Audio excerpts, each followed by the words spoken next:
Ich habe 3 Jahre intermittierendes Fasten praktiziert und habe das Ende letzten Jahres gestoppt. Warum, erzähle ich euch in diesem Video. Herzlich willkommen auf meinem Kanal.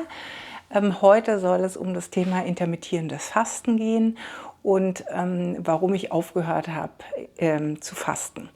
Also zum einen kann ich dazu sagen, ich habe 3 Jahre diese 16-8-Methode praktiziert.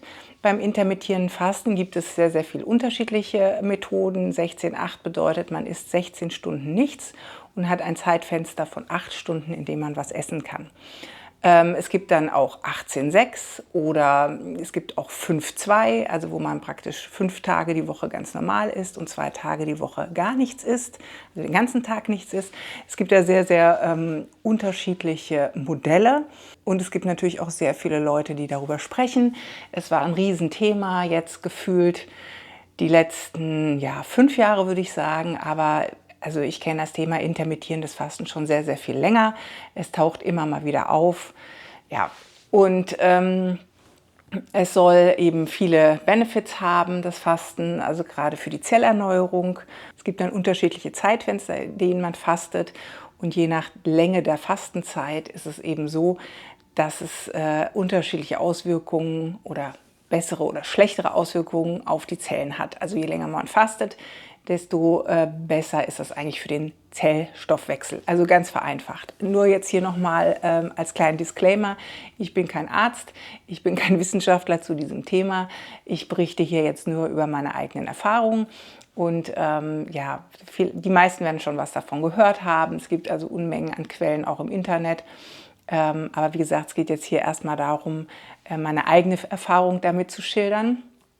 Und wie gesagt, ich habe vor 3,5 Jahren angefangen mit dem intermittierenden Fasten und es hatte auch einen Grund und der Grund war eigentlich die Perimenopause, also sprich Problematiken, die ich bekommen habe unter dem Tenor Wechseljahre. Und ich hatte Probleme mit dem Magen.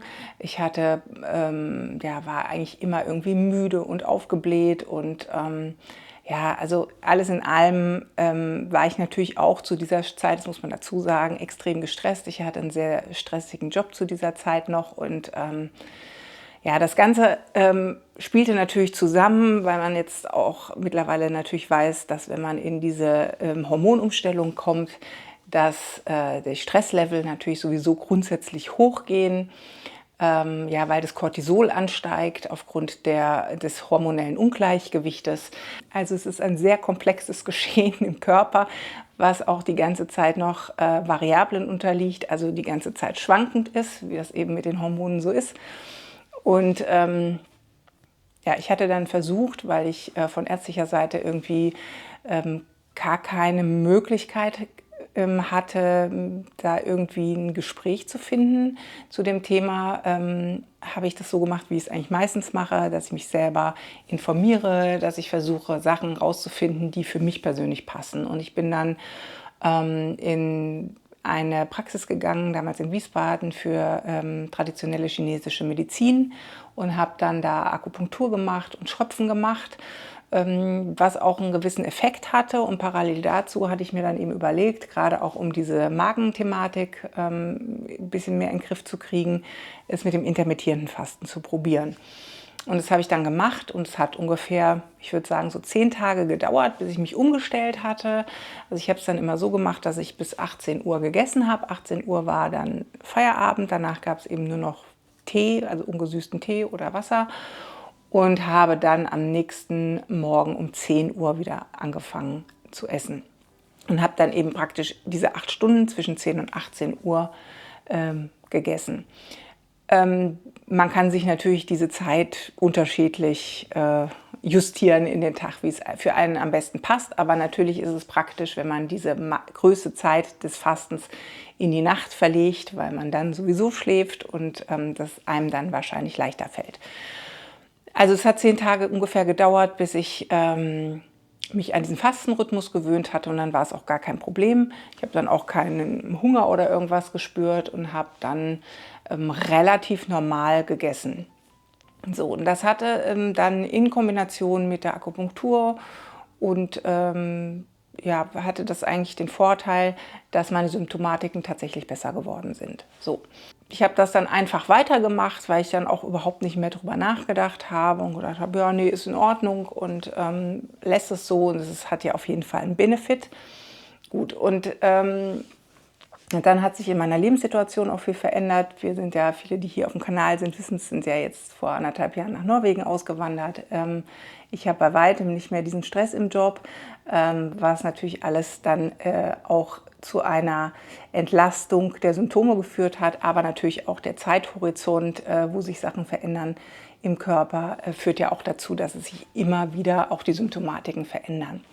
Und jetzt habe ich neulich ein Video gesehen von Dr. Stacy Sims, die im Moment in den sozialen Medien auch sehr präsent ist, würde ich sagen.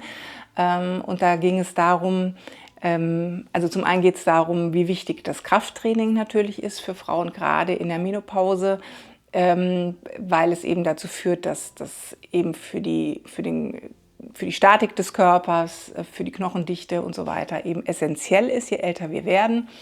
Und sie da ein großer Verfechter davon ist. Und sie hat aber einen Aspekt nochmal aufgebracht zu diesem intermittierenden Fasten.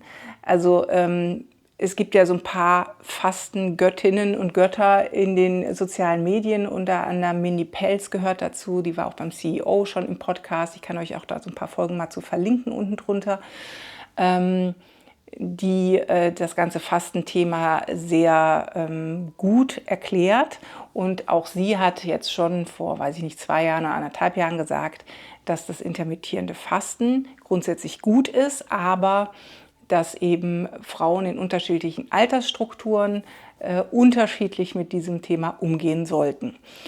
Und ja, was Dr. Stacy Sims zum Beispiel sehr gut kommuniziert, ist das Thema, dass alle oder sehr, sehr viele der medizinischen Erkenntnisse, die wir haben, meistens anhand von Männern verifiziert sind. Das heißt aber, Frauen sind logischerweise keine Männer. Also dieses ganze Thema Hormonumstellungen und so weiter sind in den meisten Studien gar nicht wirklich berücksichtigt. Und Frauen reagieren anders als Männer auf bestimmte Anforderungen, was den Hormonstoffwechsel betrifft. From all of the work that you have done and pioneered in women's health, what is the biggest misconception about women's health that you are still hearing on the circuit that we need to flatten right here, right now? I am staring at my other computer screen that has like 16 different tabs open with fasting articles. How fasting is so great, but it is not great for women. Wenn man nüchtern trainiert, dann hat es eigentlich nur den Effekt, dass man den Cortisolspiegel, der sowieso beim Aufwachen schon sehr hoch ist bei Frauen, noch höher heizt. Und das dann eigentlich den Effekt hat, dass Fette gerade im Bauchraum eher eingelagert werden und der Muskelaufbau irgendwie schwieriger ist. Nochmal, ich kann das jetzt nicht als so 1:1 wissenschaftlich erklären, wie sie das tut, aber ich verlinke euch das gerne alles unten mal. Das finde ich sehr interessant, weil ich glaube, dass man auch, ja, wenn man in so körperlichen Umstellungen steckt, dass man sich schon informieren sollte und verstehen, lernen sollte, was da eigentlich passiert, um dann für sich selber auch die richtigen ja, Methoden im Prinzip im Alltag zu finden. I'm going to say in over, I think 300 episodes we've done now, we've had lots of different scientists on, from Dr. Satchi Panda to Mindy Pelz, a whole range of people talking about fasting, okay? Give me your top line for women. So sorry, men, but you should also listen to this for your partners and sisters and mothers. Give me your top line on intermittent fasting or fasting in general, because there's so many different types of fasting for women. Women do better in a fed state. And when we look at chronobiology, women need to feed their bodies during the day when they are awake to keep their hormone pulse going in the right direction and give them energy when they need it so that they can get into a good deep sleep where all our reparation occurs. Was mir dann natürlich auch noch aufgefallen ist, aber es ist mir tatsächlich erst aufgefallen, wo ich das intermittierende Fasten abgeschafft habe, ist, wie viel Stress es eigentlich tatsächlich für mich verursacht hat. Dazu muss man auch kurz ausholen, weil es so ist, dass ich eine lange Diäthistorie hinter mir habe. Also ich habe quasi alle Diäten gemacht, die es gibt. Meine Mutter hat mich, glaube ich, mit 11 oder 12 das erste Mal mit zu den Weight Watchers genommen. Und also ich würde jetzt nicht unbedingt von einer Essstörung sprechen, aber ich würde schon sagen, dass das Verhältnis zum Essen relativ gestört ist. Und alle Themen, die letzten Jahre durch die Medienlandschaft gegeistert sind, habe ich ausprobiert. Und ich sage mal, ein natürliches Essempfinden ist schwierig für mich. Und dabei habe ich jetzt eben, wo ich das intermittierende Fasten gelassen habe, auch gemerkt, wie stark das mein Diätverständnis in mir angetriggert hat. Also es ist für mich leicht, mich sofort jeder Diät zu unterwerfen. Ich bin schnell, kann ich das adaptieren. Ich kann mich auch sehr, sehr stark da reingeben, auch 100%ig reingeben. Also weil es mir dann letztendlich auf so einer psychologischen Ebene eine Sicherheit gibt und eben auch eine Struktur vorgibt. Und ich kann mich da sehr gut an so eine Struktur halten. Wenn das Ganze dann noch mit Gewichtsverlust kombiniert ist, dann ist es auch sehr motivierend. So. Was aber nicht unbedingt bedeutet, dass ich mich dann gut fühle. Es ist dann einfach nur dieses klassische Diätthema. Also du hältst dich an einen Plan und du nimmst dann ab und das ist dann der Erfolg. Ja, also die vielen Jahre, in denen man nur gefroren hat oder nur Hunger gehabt hat oder die Fingernägel schlecht waren, die Haare ausgefallen sind und all solche Sachen hat man dann nicht auf dem Zettel. Und wenn man das Ganze sich dann so ein bisschen oder hier so jetzt erzählt, ist natürlich den meisten klar, dass das alles andere als ein gesundes Verhalten ist oder eben auch alles andere als ein natürliches Verhalten, was immer das jetzt auch sein mag. Und ich habe dann eben gemerkt, dass das Fasten, obwohl ich es 3 Jahre gemacht habe, doch sehr, sehr stark diese Thematik angetriggert hat und es mich dann auch ein Stück weit erschreckt hat, wie stark mich das auch wieder in so eine Art Diätmodus gebracht hat, obwohl es natürlich unter einem anderen Label kommt, so würde ich es mal sagen. Das nächste ist, dass ich das Gefühl hatte, dass wenn man das Fasten lange macht, ist es natürlich wie mit allen Sachen im Körper, der Körper gewöhnt sich ja, er adaptiert sich ja an Sachen, ob das jetzt im Training ist oder auch mit dem Essen. Und die Effekte, die man praktisch mit dem intermittierenden Fasten am Anfang hatte, bleiben dann irgendwann irgendwie aus oder man müsste es dann vielleicht noch stärker machen. Und ich habe relativ viele YouTube-Videos auch zum intermittierenden Fasten gesehen und gerade so in diesem amerikanischen Kontext bin ich dann auch auf Kanäle gestoßen, die dann am Schluss tatsächlich nur noch 3 Tage die Woche überhaupt was gegessen haben. Und daran erkennt man ja schon diese Spirale, die nach unten geht, wie toxisch das dann auch sein kann, das zwar alles noch unter dem Label Gesundheitswahrung zu machen, aber letztendlich ist einfach auch ganz klassische Diätkultur ist. Dann hatte ich noch ein Video gesehen von Laura Tai zu diesem Thema, die also genau das hier auch bespricht, warum sie aufgehört hat zu fasten. Und das fand ich eben auch augenöffnend und fand es auch eine gute Inspiration, um mein Video jetzt hier zu machen. I did my blood and stool tests. One of the results showed in black and white that intermittent fasting wasn't good for me. It's something called ghrelin. Ghrelin is the hunger hormone which stimulates appetite. It's the feeling you get when you're hungry. That's ghrelin in action. When I was intermittent fasting, I had this bizarre feeling after eating. Even after a big meal, I'd be full up and hungry at the same time. It was so weird. But this was explained in my test results. It showed that my ghrelin levels were almost double what they should have been.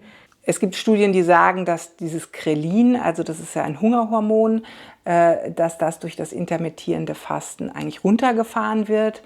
Sie hatte jetzt irgendwelche Bluttests gemacht und hat eben bei sich festgestellt, dass das Ghrelin eben hochgefahren wird und sie gegessen hat und immer das Gefühl hat, nie richtig satt zu werden. Ja, also ich denke, das ist auch so eine Kombination zwischen Diät-Mindset und diesem Hungerhormon, weil eins ist auch klar, dass wir alle sehr unterschiedliche Körper haben. Wir sind sehr individuell, was auch die Verwertung von Lebensmitteln betrifft oder die Verträglichkeit von Lebensmitteln. Und ich denke, dass eben auch die hormonelle Situation bei jedem natürlich sehr individuell ist und jeder sehr unterschiedlich eben auf solche Phasen im Grunde genommen reagiert.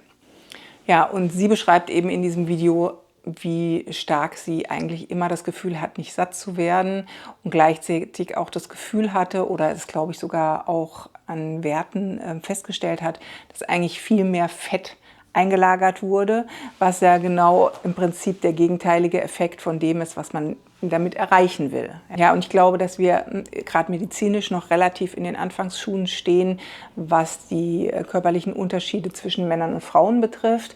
Also mittlerweile wird empfohlen, das intermittierende Fasten halt für Frauen maximal 12 Stunden zu machen, weil es eben das Cortisol so hoch pusht und dieses Stresshormon dann im Prinzip wieder zu Fetteinlagerungen gerade im Bauchbereich einlädt, so will ich es mal sagen. Es ist eben ein Thema, mit dem man arbeiten kann, aber man muss eben so ganz genau gucken, was auf einen passt. Und gerade dieses Thema, im Neudeutsch Eating Disorders, es wird schon ziemlich angetriggert durch sowas. Ich habe es jetzt verändert. Also ich versuche intuitiv zu essen, also keine Fastenzeiten mehr zu machen. Was mir auch sehr schwer gefallen ist, dann nach so einer langen Zeit das abzustellen, weil ich die Zeiten des Essens und Nicht-Essens so tief verankert hatte, dass ich dann immer ein schlechtes Gewissen gefühlt hatte, wenn ich jetzt einmal um 5:45 was gegessen habe oder schon um 9 Uhr was gegessen habe. Und was eben auch genau dazu führt, dass man die eigenen körperlichen Signale nicht mehr richtig wahrnimmt, weil ich reagiere ja, wenn ich in so einem Thema bin, nicht mehr auf mein Hungergefühl, sondern ich reagiere auf eine fiktive Zeit, die nichts dazu aussagt, wie mein Tagesablauf war, wie meine Nacht war. All diese Sachen, wie mein Hormonstand ist, also all die Sachen werden ja gar nicht berücksichtigt, sondern es geht nur nach einer Uhr und ich negiere im Grunde genommen die Signale meines Körpers, was nicht in Ordnung ist. So, ja, also ich habe es jetzt aufgehört und hatte natürlich auch die Angst, dann deutlich mehr zuzunehmen. Also woran man natürlich erkennt, dass es auch wieder so ein Diät-Mindset ist, was aber faktisch jetzt nicht stattgefunden hat. Es hat natürlich auch den Vorteil, dass man sozial viel kompatibler ist. Wenn man diese Zeiten jetzt nicht einhalten muss, dann kann man natürlich auch abends essen gehen mit Leuten oder morgens irgendwie sich zum Frühstücken treffen, weil das Ganze wird ja durch so ein Konstrukt auch stark eingeschränkt. Ja, und wenn es jetzt wieder um den Gesundheitsaspekt geht und um das Langlebige und Schutz der Zellen und so, da weiß man ja mittlerweile auch, dass gerade die Community, also soziale Kontakte mit Menschen zusammen zu sein, die man mag, dass das einen sehr, sehr großen Aspekt beinhaltet, gut zu altern und gesund zu altern. Also es ist sicher genauso fast wichtig wie das, was man isst oder wie man sich bewegt. Das ist auf jeden Fall einer der großen Bausteine. Und man kommt dann letztendlich eigentlich immer wieder zurück zu dem Thema, auf die eigene Intuition hören, auf den eigenen Körper hören, sich selber besser zu verstehen und danach zu handeln. Es ist, glaube ich, eine der schwersten Herangehensweisen in unserer Gesellschaft, also all das, was man sieht und hört, auszublenden und sich tatsächlich auf sich selber zu fokussieren und zu gucken, was will ich jetzt, was will mein Körper und wie kann ich mir einfach ein gutes, gesundes Leben gestalten, ohne mich an irgendeine Fremdstruktur zu hängen. Ja, ich glaube, das ist, für uns alle eine echte Herausforderung. Ja, also es war jetzt viel erzählt. Ich hoffe, es hat euch irgendwie einen kleinen Mehrwert gegeben. Wie gesagt, ich verlinke euch so ein paar Sachen hier unten mal. Und wenn ihr Lust habt, schreibt gerne auch mal in die Kommentierungen, wie eure Ansicht zu diesen Themen ist, beziehungsweise ob ihr sowas auch schon ausprobiert habt oder wie der Mehrwert ist. Schreibt mir auch gerne rein, ob euch das interessiert, wenn ich mehr über solche Themen spreche, weil es schon auch so ein Steckenpferd von mir ist, was ich gerne, womit ich mich sehr gerne beschäftige, was ich total interessant finde, auch die neuen Forschungsergebnisse und so weiter, mich da immer versuche auf dem Laufenden zu halten. Also alles, was um dieses Thema Mindset und Wellness und Gesundheit und so weiter geht.